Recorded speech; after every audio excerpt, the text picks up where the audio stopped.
It is a dimension as vast as space and as timeless as infinity. It is the middle ground between light and shadow, between science and superstition, and it lies between the pit of man's fears and the summit of his knowledge. This is the dimension of imagination. It is an area which we call shots. Todd, the final season of the Clone Wars is upon us. Season 7. The finale.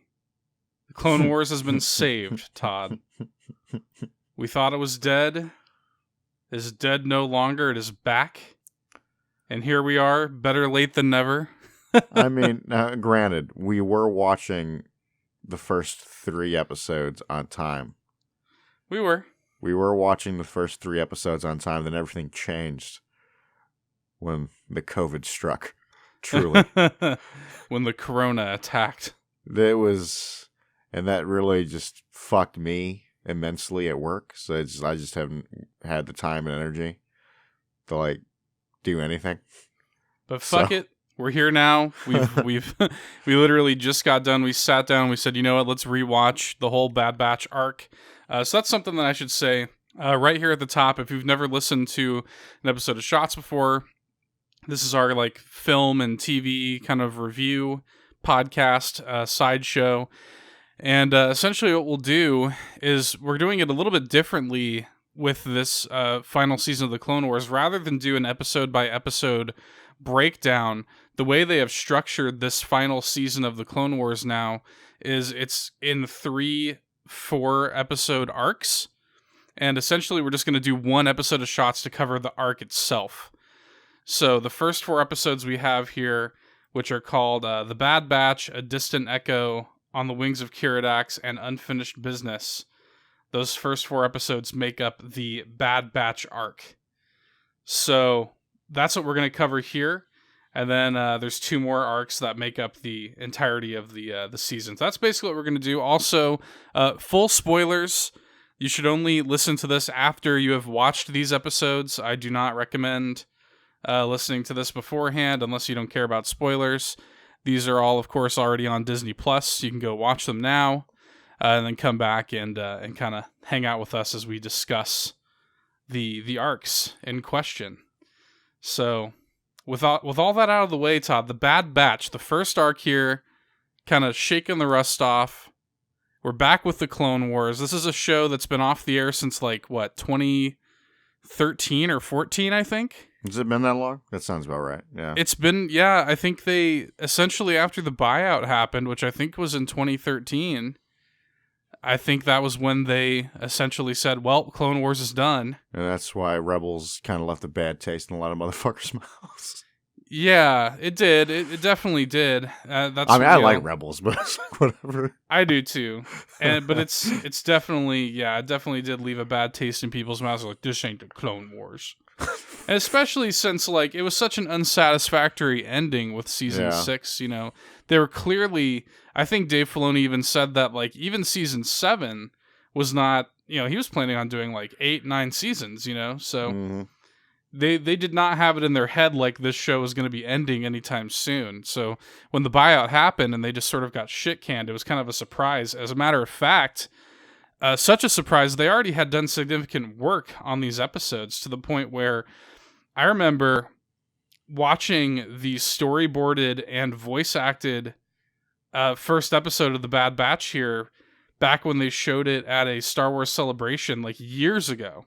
And they posted it online for people to watch. And so it was a little bit weird watching the final product now here in the final season. So really interesting. Never say never, I guess, but it certainly seems like this is going to be the final season. But so how'd you feel about this this arc here, these 4 episodes?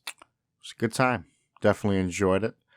I mean, I do here we for the first 3 episodes we have technically seen twice now at this. So I think we both noticed some different things. Yeah, we got to look at it a little more analytically. Yeah. Second round round about it. Yeah. But overall, I definitely enjoyed it. I enjoyed the Bad Batch. Was it a Clone Squad? Was it 99 or some shit? Yeah, Clone Force 99. Yeah. The Bad Batch. We will certainly get into that. It was not. I'll tell you what, and this is something that I notated even when we first watched it, when this first started airing on Disney Plus. It's nice that they just kind of like let you jump right back into this. Yeah. You know, like there's no like fanfare or anything like that. It's just boom, you're right back into it with the quotes at the beginning of the episode and with that that Tom Kane narration. You know, yeah, you get that. Just it's all just like just as it was. All of a sudden, you're transported back 10 years. You know what I mean? It just takes me back to watching that, you know, after dinner on a Cartoon Network. Oh, my God. If only I can go back 10 years. Before everything got bad. But it's also worth noting, I pointed this out to you. These episodes, this Bad Batch arc, these are some of the last episodes that George Lucas had a hand in. Mm-hmm. So that's a little interesting to me, because you know Lucas essentially is not involved with. Do you see the hand of the master when you watch this? I will say that there is something comforting, and I'm not trying to. You know me, I like the sequel trilogy and the sort of Disney era of Star Wars. Probably more. I think I probably like it more than anybody else I know. Yeah, I have I mean, I enjoy them for what they are, but I have problems. I have issues with them, but I think overall I really like them still. But with that being said, there is a weirdly comforting thing to like sort of slip back into the Lucas verse, as it were, like to sort of feel. It almost feels like you're home again. You're almost like, all right, cool, like I'm back in George Lucas's era, you know? Yeah. I don't feel like I'm like you know, I'm not staying at my uncle's house anymore or something like that. I'm back home with Daddy. Back home with the saga. and my saga. But no, I like this arc. It was a little. I'll say that it's a little like. I think the argument can be made that it's a little like generic, but I think that's part of the fun of it. Yeah, it was just a good time. Just like, kind of campy. I think that was kind of part of the fun of it. It's sort of like the. You know, the Magnificent Seven sort of thing, the you know, the sort of motley crew of the A-Team. Yeah, the A-Team kind of over the top action, and you know, we gotta rescue like this mysterious figure from our past and stuff like that, and so, some uneasy alliances and stuff. It's very kind of by the numbers, but in a good way. I didn't mind it necessarily. And it's just nice. It's just nice to go to kind of reacquaint yourself with this flavor of Star Wars, as it were. So to go through the sort of plot of these 4 episodes real quick. So we start off essentially the way that the plot of this arc kicks into high gear. There's a battle going on. I want to say.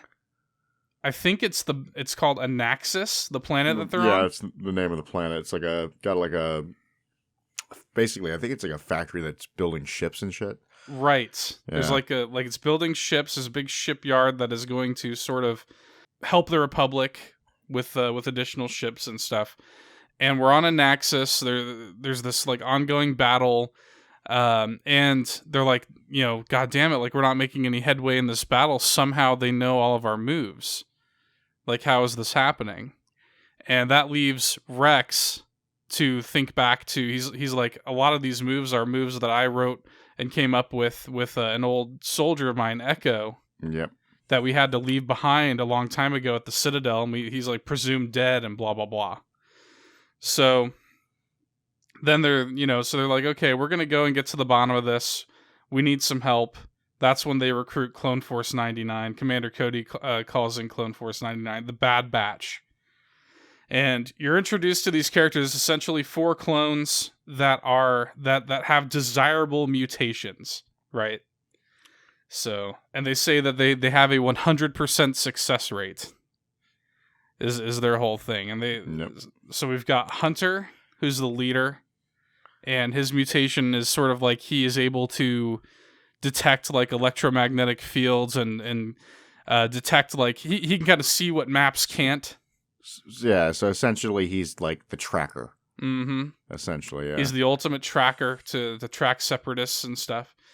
We've got Crosshair, who exactly what you think. He's the sniper, and the strategist, and he's kind of got this sort of hard ass, doesn't like anybody attitude. They gave him a toothpick. Yeah, I gave him a toothpick. One of them jackasses. One of those jackasses, a toothpick to just sort of coyly flick at one of the regs, as they call them. Mm-hmm. The normal clones, the regs. We've got Tech, who is sort of just, as you might suspect, the tech genius, who is also like a translator, as we saw a little bit of. So he's it's just it's with his technology, like he is like fucking translating like fucking software essentially. Yeah, and then we have your favorite Wrecker, my boy, who is just my baby boy, who's just the Hulk essentially of the group. Yeah, he's essentially just super strong, loves blowing shit up. It's almost like it's a dumbass level of strong in like Star Wars. So all right, this man's essentially about to lift a ship. All right, just straight up lifts a ship. No big deal, whatever. So we're introduced to these characters, and I like them all. By the way, I mentioned this while we were watching. I was like, D. Bradley Baker really needs to win some sort of award for this episode, for this arc, because he voices all these clones, and it's always been interesting the little differences between the clones. You always know who it is. But then, he really, with these ones, he really gave them all distinct personalities. Without losing that distinctive clone voice, Yeah, it's the clone voice is still there, but it's like Wrecker, you get like this almost loud, boisterous sort of personality with it. Like Crosshair, again, it's a little softer. I listened to one of the podcasts that I listened to, Rebel Force Radio. They had an interview on the show this week with D. Bradley Baker, and he was talking about some of his inspiration for the voices, and he was like, for Hunter, he's kind of going for like a Snake Plissken, like Kurt Russell kind of thing. He was saying like Crosshair, he was kind of going for like a Hannibal Lecter sort of thing. Like, so I can definitely see that. You can definitely hear like the different influences and the the way that he makes these characters feel unique, but also still clones, is really, really brilliant, and I think he should be recognized for that. The one-man show, essentially, of this of this arc. Shit, dead ass. So we've got them. I don't even know if Anakin is involved in the battle at this point, is he? In the first episode? In the first episode, he is not. Right, because the first episode basically involves them tracking down what they think is like the source of this signal that's coming from the Techno Union that is sort of relaying their plans. And that's when he confirms it. He's like, they hack into it, and Tech hacks into it, and he's like, it sounds kind of human, Mm-hmm. And Rex is like, it can't be. Well, no, they end up going like deeper and like they decrypt it a little more, and it's dead ass. It's like, it's Echo. Right. So we get plenty of, before we even get to that point, we get plenty of badassery from the Bad Batch. We see them, one of the many times throughout the arc that we see them sort of work together, which is cool. It's seamless. Like, they work, like, that is teamwork at its finest. Yeah, we see Wrecker sort of has, like, it rips off, like, kind of a shuttle door from, like, the ship, and he's using it as, like, a enormous shield. And as they just keep pushing forward, everybody's like just doing other shit. Like you have, it might have been, it was like, I think it was essentially the data Tech, like basically giving coordinates or something. Essentially, Tech was essentially telling stuff. Hunter exactly where to throw like the grenade. And then as Hunter was throwing the grenade, Crosshair was shooting it out the air. It was like, all right. And they just essentially took on, it had to be like between 30 and 50 droids there just by themselves. Mm-hmm. So really, really cool to see. One of many examples that we end up seeing of them just working together as a unit.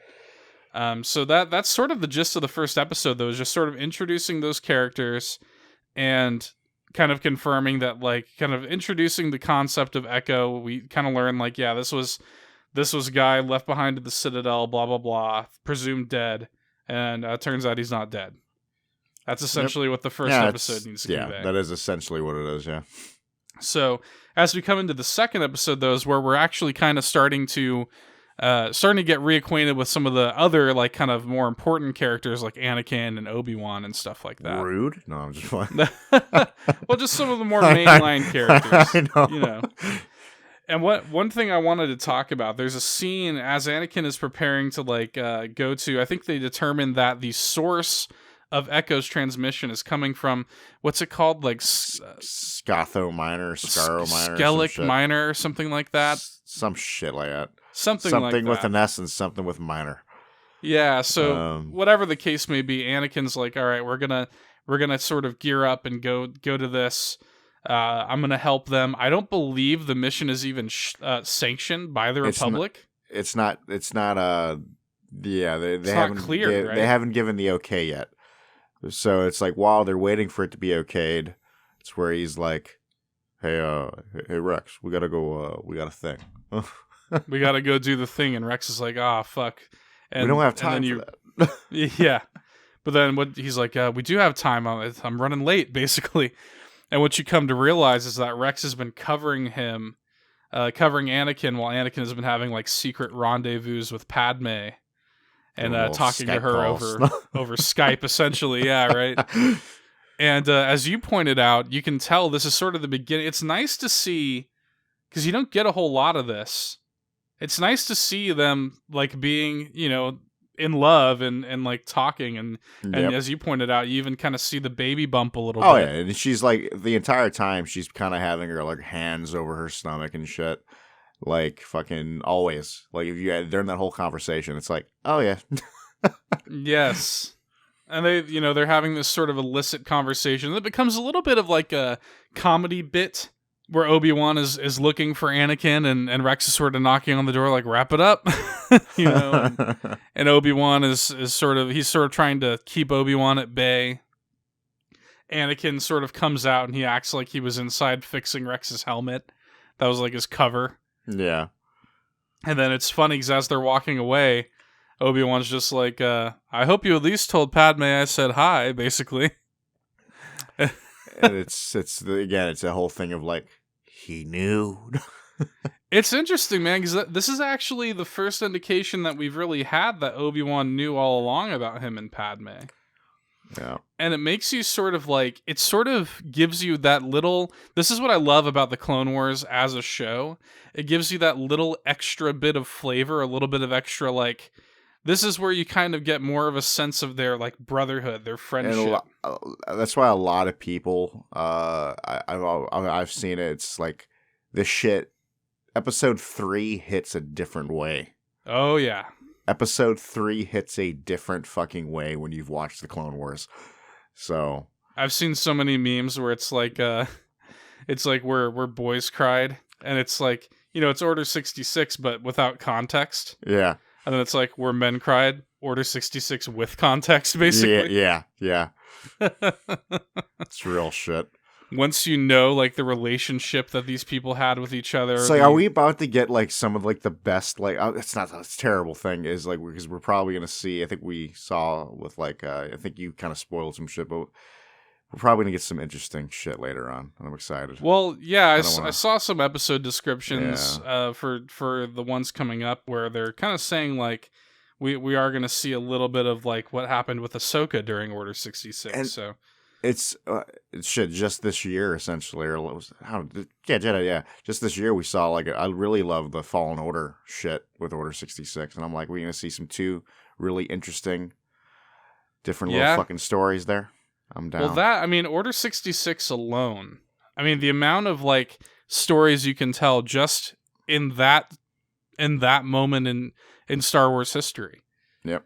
It's essentially the Jedi Holocaust. Yep. You know. And so very interesting stuff, but you know, it's cool to see, like, the additional context that the show provides, the additional little bit of the little nudge of, like, Obi-Wan already knew about him and Padme, and he wasn't going to spill the beans on that, even though he already knew. He's like bros before Jedi Council, basically.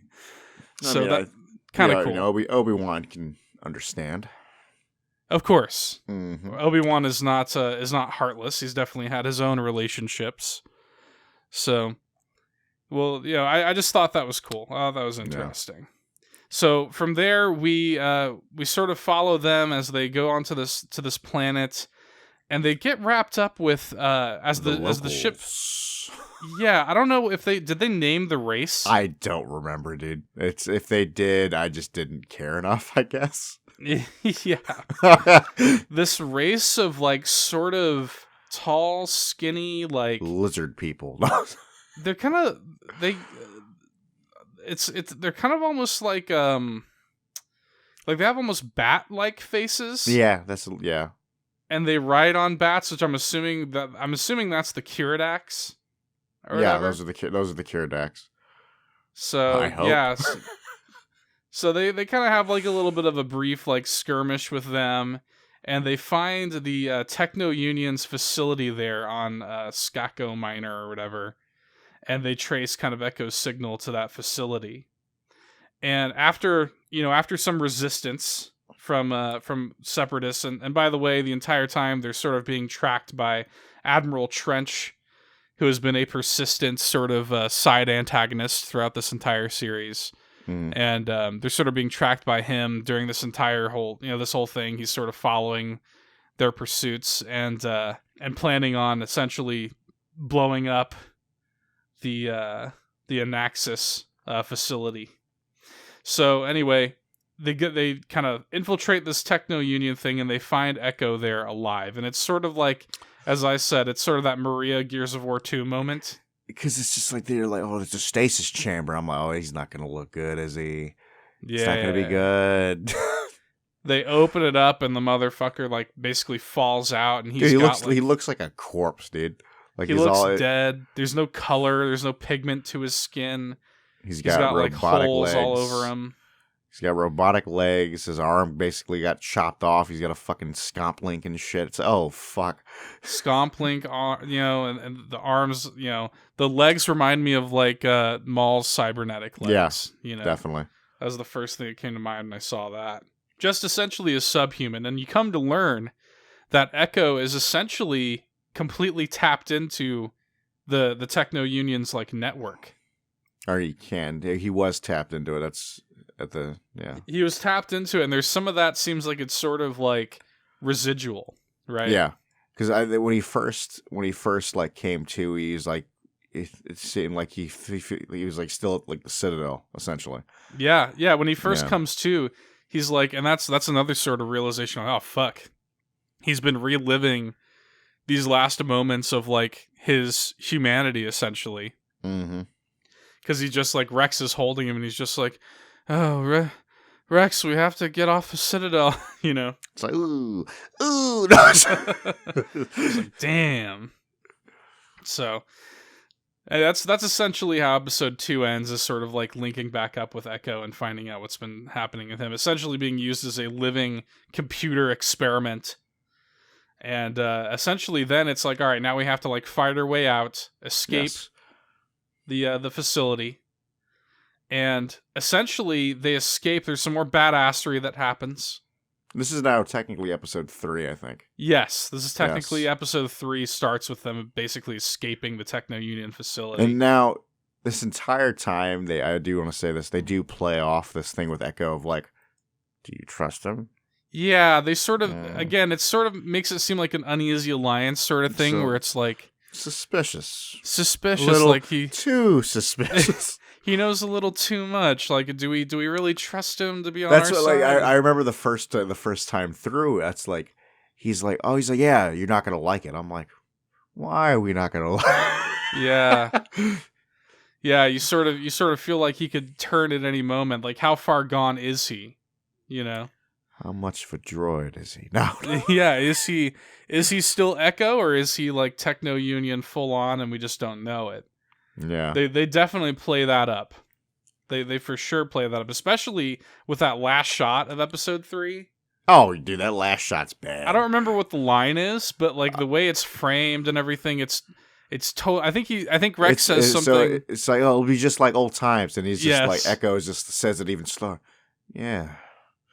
like old times. And I'm like, oh, shit. And it's like menacing the way he says it. You're just like, oh, wow, okay. But, it's like spoilers. cocking the gun, like, yeah, basically. Spoilers, though, that ain't the way it goes. So anyway, when they escape, they go kind of back to the village with the native, weird bat lizard people. And they actually use Echo to like get them to like help. Essentially, they're like, hey, initially look what they're these pissed. it's like, hey, look what these motherfuckers did to one of our people. What are they gonna do to you guys? Right. Initially, they're pissed. They're like, hey, you brought war to our planet. Or whatever, to our village or whatever. And yeah, he's like, look at what they did to one of us. What are they going to do to you? You should help us fight. And there's a cool kind of like battle sequence. This is a very action-packed arc. Oh, yeah. A lot of action. And there's a cool battle sequence where it's like, it's Anakin, the Bad Batch, some more clones. Of course, Anakin's got to do some work. Yes, and the the natives that are fighting off against the Separatists and the Techno Union. And it's really cool. It's a cool scene. And I think there's at least a good Bad Batch scene essentially in every episode. Like you get that good there's a good Wrecker moment with like just dead ass like just catching the leg of one of those like fucking big old, I don't know what the hell they're called. There's like this big ass like walker tank thing that is about to step on one of the natives. And he just dead ass like pushes him out the way and just catches that shit. Just catches it and just like you can see the ground crack underneath him. Yeah, there's always some sort of like badass scene with one of the Bad Batch members. I'll be honest, I'd get a Wrecker figure. I wouldn't be surprised. It'd be kind of cool if we did see them make some figures of the Bad Batch. I've seen some people on my various Star Wars toy collecting subreddits. Fucking nerd. No, I've seen people. There has been a hunger for some Bad Batch figures. I believe it. So it'd be cool to see.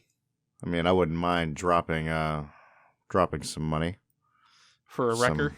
Some Trump money. So they go back to base. There's the whole line we just said, like the whole like just like old times. Then as we go into episode 4, they go back to the base on Anaxis or whatever, and there's sort of a stand. Trench is now there with his like separatist forces, and again they're planning on just fucking up that entire operation. And essentially we've got Anakin, Rex, Echo, and the Bad Batch are kind of going into Trench's command ship. Meanwhile, Obi-Wan and Mace Windu are kind of like on the ground floor defending against the droids. And there's this cool moment with Obi-Wan and Mace Windu where Mace Windu's staring down like this small army. Entire army, essentially. And he's just, I've killed a plethora of you motherfuckers. He's like, he says something along the lines of like, he's like, just so you guys know, over the course of this shit, I've killed like over 100,000 of you. This will be your only chance to walk away. Essentially. It's like, holy, Mace Windu's a boss, dude. And then just and then they don't buy it. They're like, blast him, and then fucking just like, all right. that was actually a really good droid.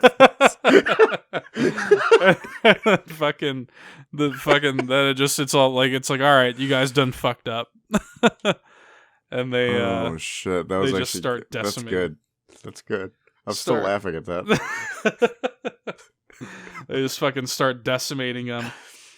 So what's funny, they sort of, as this is happening and they're on Trench's ship. I do think we need to backtrack a little bit because at this point, there's been a couple things with like tech essentially like saying, "Is he on our side?" type shit. They're still playing off that. Exactly, I was just about to mention that. Yeah, they're still playing off the uneasy little alliance, and actually to get on Trench's ship, they essentially do. It's risky as all hell. They even make a joke about like, and the regs say we do risky shit. Yeah. But he essentially puts out a signal, and it's just like they're like, "What sort of signal, motherfucker?" So is this going to be a signal that fucks us in the ass? It's just going to be a signal. They're going to think we're just one of their shuttles. Right. I mean, and again, that's exactly what it ends up being. But again, they just play into this shit. They keep playing into the whole sort of like loyalty thing. Is is he really with us, or is he actually, out, has he turned? So they get onto the ship, yeah. And essentially what they end up doing, so Trench has a bomb that's like going to destroy most of the planet, take out all the ships and everything. And you're missing the best moment. You're going too fast, my boy. Dude, yeah, stop me if I'm missing stuff. This is all so fresh in my mind. So here's the deal. The bomb is a little after, so let's go back. We'll go back. So essentially, Echo, they get to this place where you can kind of pop in and pop in with a little scomp link, and he basically gets them to. He's basically sending the signal as they're still getting orders apparently from Scathor Minor. So he's basically making the signal come from there. Right. And he orders essentially all the droids to converge into this room. And so at that point, they're like, again, they're playing to it again. What are you doing? Yeah. It's like, aren't our men going to be outnumbered? It's like, not when I do a force feedback or some shit, like EMP blast, essentially. Basically an EMP blast. And it's just again, sort of playing into the whole loyalty thing. And then it turns out that his plan does work. And it turns into, it's like, you really are on our side. It's like, was there any doubt? It's like, a little. A little bit of doubt. You guys really played up on that, but whatever. But yeah. So at that point, I think they actually end up realizing they're like, oh shit, they came from our ship. So Echo ends up getting taken out with a little EMP blast, essentially. So we do need to back out from real quick. So I went too fast now. Yeah, so what happens is on the ground floor, Mace Windu finds the bomb. Yes. That Trench planted there. That's basically to take out the planet, take out the ships, blah, blah, blah. And he manages, Echo's he's tapped in. Yeah, Echo manages to get basically all but one of the codes. And it's another risky thing on Echo's part because they essentially know now where Echo is and they send a little blast to him and take him out, like you said. So he does get all but one code to Mace Windu. Yes. But at this point, a little bit before that, as he's doing the decryption, Anakin goes off on his own as well because it's like, hey, if you guys can't get it, Trench can do it. Yeah, the boss knows the code. Yeah. So he confronts Trench, and this was a really cool scene, I thought, because this gives us a little bit of a taste of sort of Anakin's not full dark side, obviously. But again, I mean, I think this show's always kind of done that. Like he's always been that person in a way.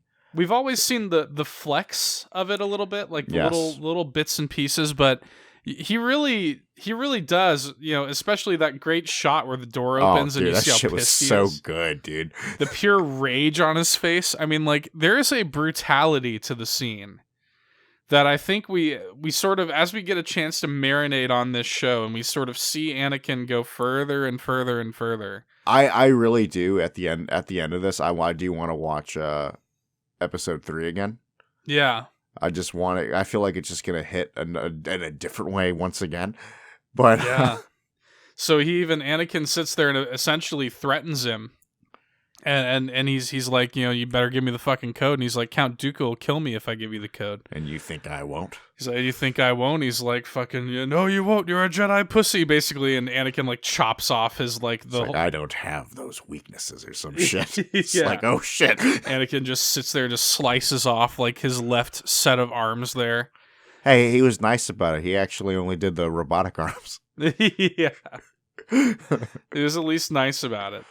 But then after that happens, the next scene basically is oh, you're gonna have to try to guess it. And Anakin's like, don't worry about that. I think Trench gave me the right code. We'll try this out. Basically, try 7 or whatever. And he ends up, Mace Windu does 7 or whatever, and it deactivates the bomb. And the fool tries to kill Anakin. Trench has this little his little staff there that he tries to, he hits Anakin with, and Anakin in self-defense kills Trench. Kind of just stabs him through the chest, honestly. Yeah, just instantly, turn the saber on and rock him. Yeah. So, anyway, so essentially, I think that it pretty much just goes from there to the sort of victory moment. Basically, kind of just. So at that point, they kind of regroup. They do. We basically get the last good Bad Batch scene. We get like Wrecker basically fucking rocking a whole hallway. How could I forget? Yes. So we got Wrecker basically going full football on these assholes, like fucking just tackling them and shit. Just pile driving all of these droids. We get more, cool Bad Batch stuff. But man, the most badass shit. Maybe the most badass scene of the entire arc. You see Crosshair. Well, yeah, you see Crosshair basically. He's running down the hall kind of behind him. He's like stayed behind a little bit. And he's popping these fucking like things. You're like, what the fuck is it? They're like little sticky. They're just and you're sort of wondering. You're like, are these like detonation charges that he's like throwing on the walls? What is it? Oh. But what it actually is, so there's like the hallways fill up with droids, and just with a single shot, they're actually reflective surfaces. And just one shot just goes. One shot rotates around the hallway. It just ricochets throughout all of the hallways and takes out every single one of the droids in a single shot. So cool. Like, what a badass just Wrecker's face in that shit. He's just like, what? And he's like, don't worry, you'll get more kills than him next time, basically. And it's like, no, you won't. And then it's also worth noting that that Anakin's got the detonator there. Yes. That he saved basically for Wrecker to blow up Trench and his fleet. And best day of his life. Yeah, he hands it to Wrecker, and Wrecker legitimately tears up. I love it. As they're flying away, and he's like, get to blow all of them up for real? Basically. He blows them up. They touch back down on an axis or whatever. And it's sort of the victory moment. Obi-Wan and Mace Windu and Anakin take off, and they're just like, you'll all get medals, blah, blah, blah. And there's a moment there between Echo and the Bad Batch. The Bad Batch are like, medals are not our style, basically. Like, we don't need the accolades. But it's like, but is it for you as well now? Yeah. You know? Yeah, he's sort of they can sort of see in Echo that Echo's not really he's not a reg. He's not a reg anymore. Right. Yeah. He's not a reg anymore. So he's sort of, Echo's a little conflicted. Rex sort of approaches him and says, like, look, man, like, if you feel like you belong with them, like go be where you feel like you belong, sort of shit. And the episode ends with Echo sort of joining the Bad Batch and like saluting Rex. Yep. And just a really solid little arc there. I thought it's a good time. I enjoyed the shit out of that. Like that 4-episode little arc there. Just fun. Yep. I mean, like, did it give us? I mean, you think about it. I mean, like, you could consider it sort of a dumb popcorn kind of arc, but it still gave us some like really interesting shit, especially with like the the Anakin, Obi-Wan, and like Padme shit there. There was interesting shit like kind of pushed into those, like hidden if you're paying attention. You know what I'm saying? We got peppered in like little bits of flavor in there, in addition to all the cool action and all the cool characters. And I think that as we come into the next arc, which is an Ahsoka-centric arc, and then essentially the final arc being the Siege of Mandalore, I think those are going to be the two really story-heavy arcs. So that'll be interesting. I think we're going to be getting a lot of story, like, moving forward. Mm-hmm. Now this first arc sort of has got us back into it with the fun popcorn. I think we're really going to be getting into the hardcore shit. Mm-hmm. Moving forward. Definitely looking forward to it, especially with from what we know a little bit about the next arc being a little divisive. Yeah, I've heard some people sort of being behind the curve on this. Some people have been divisive about this Ahsoka arc, so I guess we'll see for ourselves. We'll see for ourselves, and like hopefully you don't have to wait too long for it. Hopefully I'm not getting bent over. Hopefully we will be able to do that sooner rather than later, because it was fun, man, to just sit down and watch it all in one This sitting. is kind of like it was just like a random thing though, because it was just like you basically were like, oh, we could do, when we were like when we could do Clone Wars soon. I'm like, let's do it now. Just like, fuck it, it's like 2 a.m. Let's do it. Fuck it.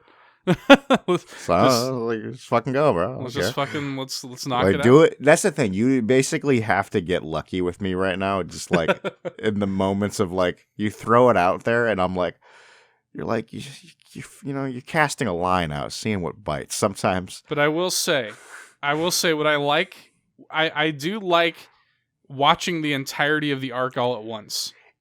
I prefer it, actually. I think it plays a lot better in a singular chunk than it does for like watching it week by week. So at this point, I mean, we're still like maybe we might be able to get this. I'm not going to make promises, but we may be able to get the second one out sooner than later. I hope so. Well, and so the final one airs actually on Star Wars Day, May the 4th. Okay. So that'd be a fun thing to do on Star Wars Day. Sit there and watch the entire final arc there.